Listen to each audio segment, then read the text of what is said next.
For this lesson on the Flatten tool workflow, you'll need to create a new design from File using the FSAE Steering Wheel 6 file. Once the data is loaded, activate the grip component. Next, edit the form in the timeline to return to the Sculpt workspace, where you'll be able to see that this model has been developed even farther than the previous one.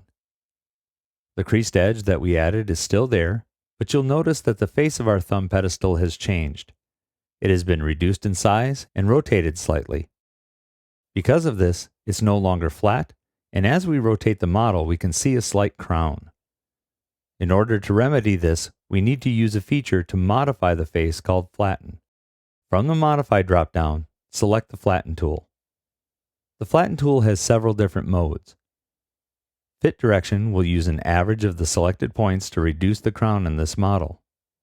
This method does not require a secondary reference to work. The selected and parallel plane methods refer to a plane to determine the adjustment required. For this model, we will set the direction to fit and begin by selecting the point near the center of the face. We'll continue to select all of the vertices around the perimeter. Once we have 4 vertices or more, you'll see the averaging begin to occur. As you're selecting vertices, you can see the faint preview of how the model originally appeared, and you can compare the amount of adjustment. With all of the vertices selected, we'll click OK to accept the new geometry position. Now, finish the form to see the result as it is in the model workspace.